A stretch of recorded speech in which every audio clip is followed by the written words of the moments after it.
Welcome back दोस्तों।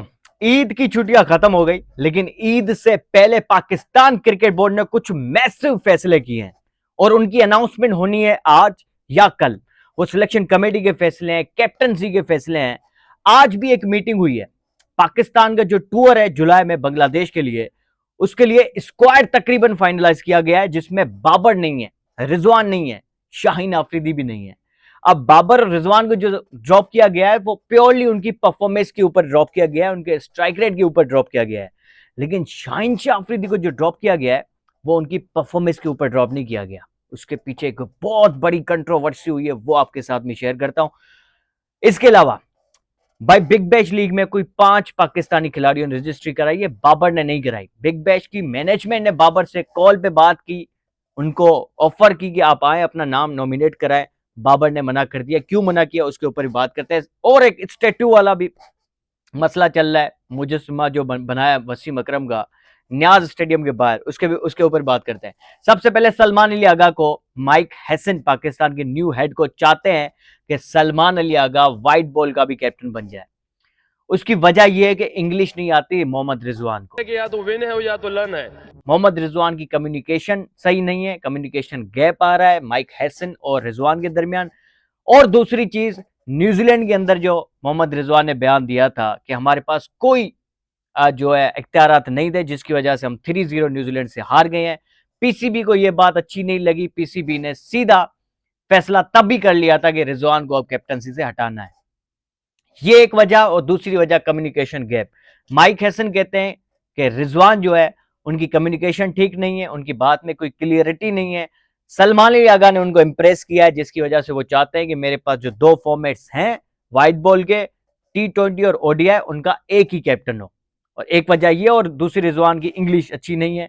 और तीसरी ये कि पीसीबी के साथ जो मसला है इनका, कि सारा मलबा इन्होंने सिलेक्शन कमेटी और पीसीबी पर डाल दिया था। 3-0 हम हारे थे न्यूजीलैंड से। तब रिजवान ने कहा था कि भाई मेरे पास कोई इख्तियारात नहीं था, न टीम के अंदर कोई फैसलों में, न टीम सिलेक्शन में, जिसकी वजह से हम मैच आ रहे हैं।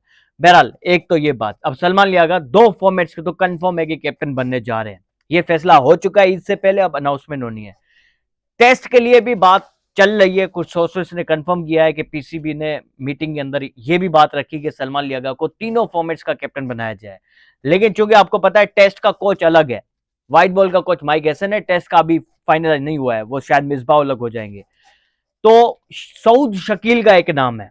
अब सऊद शकील और सलमान लियागा के ऊपर 50-50 है। सऊद शकील के पास इस वजह से एज है क्योंकि इनकी परफॉर्मेंस इंफरादी टेस्ट के अंदर अच्छी है, और दूसरे ये वाइस कैप्टन थे टेस्ट के अंदर, जिसकी वजह से अब सऊद शकील को कैप्टनसी दी जाएगी। ये 50-50 है यहाँ पे मामला। काफी हद तक कुछ सिलेक्टर्स, कुछ पीसीबी के अंदर अहदेदार कहते हैं कि सलमान लियागा, कुछ कहते हैं कि सऊद शकील। इसके ऊपर फैसला होना है। 2 फॉर्मेट्स के लिए सलमान लियागा तो कंफर्म है, रिजवान तो जा रहे हैं ओडीआई से भी। एक तो ये फैसला। दूसरा, सिलेक्शन कमेटी में अजहर अली और आपके असद शफीक, ये दोनों आउट हो चुके हैं सिलेक्शन कमेटी से। वो अपने अपने दूसरे काम कर रहे हैं। Asad Shafiq women selection committee की कमान संभाले और कराची के अंदर नेशनल जो हाई परफॉर्मेंस सेंटर है कराची का, वहां पे अंडर 19 के लड़कों को ट्रेन कर रहे हैं। सिलेक्शन कमेटी की मेंस की सिलेक्शन में कोई इसका काम नहीं है। पिछली 2 मीटिंग्स में ये नहीं थे सिलेक्शन कमेटी की मीटिंग में। अच्छा, दूसरे अजहर अली वो यूथ जो डेवलपमेंट इनिशिएटिव्स हैं पीसीबी के, वो उनको देख रहे हैं। अब उन्होंने भी पिछले 2 मीटिंग्स में उन्होंने शिरकत नहीं की है। अब पिछले 2 मीटिंग्स में शिरकत की है इन दोनों की जगह सरफराज अहमद ने बाय वीडियो लिंक, वो क्योंकि लंदन में इस वक्त, यूके में। और सिकंदर बक ने, सिकंदर बक वो जो जियो पे बैठता है, वो जो क्रिटिसाइज करता है पीसीबी के ऊपर, उसका यही काम है सिर्फ बोलना। उसने कभी, मुझे नहीं लगता उनके पास कोई एक्सपीरियंस है। ये इस चीज के ऊपर सवाल उठ रहे हैं कि सिकंदर बक कहां से आ गए। पिछले 2 मीटिंग में सरफराज अहमद और सिकंदर बक ने जो है उन्होंने ज्वाइन किया है सिलेक्शन कमेटी को। दोनों मीटिंग्स में वो आए, और आज भी एक जो मीटिंग हुई है उसमें भी ये इन दोनों की बात सुनी गई और बाकायदा स्क्वाड बनाया गया बांग्लादेश टूर के लिए। अब सिकंदर बख्श कहाँ से आ गए, आउट ऑफ द वे आ गए। उनकी कोई पीछे एक्सपीरियंस नहीं है, कहीं भी उन्होंने काम नहीं किया किसी टीम के साथ एज अ सिलेक्टर या as a coach, as a mentor, कहीं भी काम नहीं किया। हाँ, कोई एक अर्सा पहले कोई टीम के साथ एज एनालिस्ट गए थे पाकिस्तान टीम के साथ, कोई 2000 मेरे ख्याल 7 में। उसके अलावा कभी वो टीम का हिस्सा नहीं बने एज अ कोचिंग स्टाफ के अंदर या कहीं भी। कोई एक्सपीरियंस नहीं है, सिर्फ बात करना आती है, उनको कंटेंट दिया जाता है जियो टीम की तरफ से, वो उनके ऊपर क्रिटिसाइज करते हैं, व्यूज आते हैं, दैट्स इट, उनका वो इसके अलावा कोई इनके पास स्किल नहीं है। लेकिन अगेन पीसीबी के ऊपर अगर आप क्रिटिसाइज करोगे और थोड़ा ज्यादा करोगे और बड़े चैनल पे बैठ के करोगे तो आपको जॉब मिल जाती है। आमिर और इमाद वजीम ने भी यही किया, वो रोज क्रिटिसाइज करते थे पीसीबी को, उनको टीम में ले लिया गया। अब सिकंदर बख्त भी यही कर रहे हैं, अहमद शहजाद भी यही कर रहे हैं। तो सिकंदर बख्त तो जॉब मिल गई, अब देखते हैं अहमद शहजाद को मिलती है नहीं मिलती। बहरहाल एक तो ये कहानी कि सिकंदर बख्त और सरफराज अहमद को सिलेक्शन कमेटी का हिस्सा बनाया गया। अब आ जाते हैं आपके शाहीन शाह अफरीदी वाले मसले के ऊपर।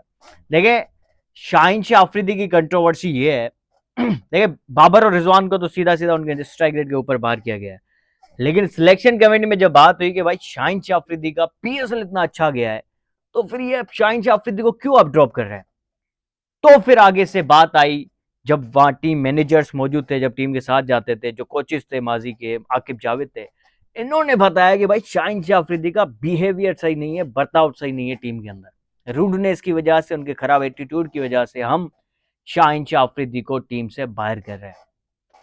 ये बात हुई है, शाहीन शाह अफरीदी को उनके खराब बर्ताव की वजह से टीम से बाहर किया गया है। और ये माजी में हमने देखे हैं एग्जाम्पल्स, आपके सामने आपके अहमद शहजाद का एग्जाम्पल है, आपके सामने उमर अकमल का एग्जाम्पल है। इन दोनों को भी उनके खराब बर्ताव की वजह से टीम से बाहर किया गया था, अब शाहीन शाह अफरीदी के साथ भी यही हो रहा है। देखिए ये खराब बर्ताव क्यों हुआ है, ये शाहीन शाह अफरीदी का एटीट्यूड खराब क्यों हुआ है, आपने खुद किया ना, आपने उनको 5 मैचेस की T20 सीरीज दी, उनको कैप्टन बनाया, फिर उनसे छीन ली गई कैप्टनसी, मतलब कि कोई मजाक आपने खुद किया ना उनके साथ, आपने तो खुद उनको मजबूर किया उनका वो एटीट्यूड खराब हो, इसमें तो पीसीबी की गलती है।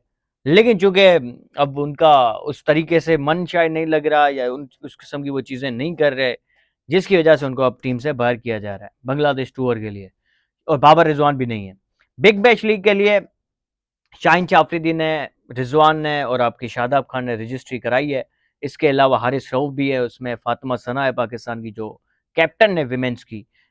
कोई 5 ही है, शादाब, हारिस, रिजवान, शाहीन और फातिमा सना, इन 5 ने कराई है रजिस्ट्रेशन, जो कि 17 जून को ड्राफ्ट है, दिसंबर के अंदर बीबीएल का सीजन खेला जाएगा 15वां, जिसमें पाकिस्तानी 5 खिलाड़ियों ने रजिस्ट्रेशन कराई है। बाबर ने क्यों नहीं कराई, सवाल ये है।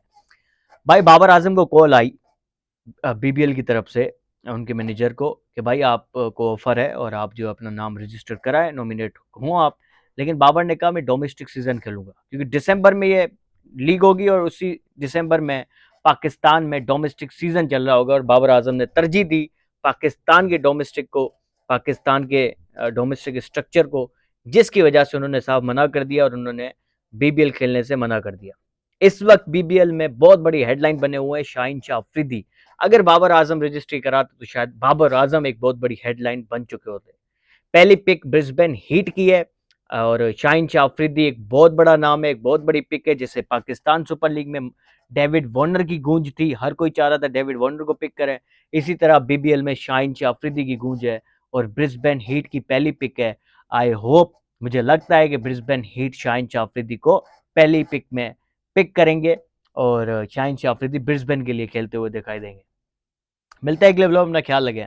इस टैटू के ऊपर क्या ही बात करें, मुजस्मा बना दिया करोड़ों रुपए लगाकर न्याज स्टेडियम में, उसके बाद जो वसीम अकरम का मुजस्मा बनाया, लेकिन उनकी शक्ल बिल्कुल नहीं मिल रही, वसीम अकरम से क्रिटिसाइज हो रहा है हैदराबाद की जो लोकल गवर्नमेंट है, क्योंकि ये ग्राउंड बल्दिया के पास है और बल्दिया ने ये बनाया है, काशिफ शोरो उनका जो मेयर है हैदराबाद का, उनके अंदर ही आता है ग्राउंड, उन्होंने करोड़ों रुपए लगाकर ये स्टेटू बनाया और ये मुजस्मा बनाया, और इतना घटिया और इतना खराब बनाया कि दुनिया भर में जगह सही हो रही है, हंस रहे लोग यार क्या बनाए, शक्ल दो, वसीम अकरम से बिल्कुल नहीं मिल रही, नाम लिख लिया है पीछे शर्ट पर वसीम अकरम बस, और एक्शन थोड़ा बहुत मिल रहा होगा, लेकिन बहरहाल इस पे क्या ही बात। लेकिन अपडेट ये है कि हमने जब बात की हैदराबाद की मैनेजमेंट के साथ स्टेडियम की, उन्होंने कहा हम इसको चेंज कर रहे हैं, हम जो है इसको बाकायदा स्टेटू को हटा के नया स्टेटू लगाएंगे, ये बहरहाल अपडेट है, और इस वसीम अकरम के मुजस्मे को हटा के नया लगाया जाए। मिलता है अगले वीडियो में, अपना ख्याल रखें।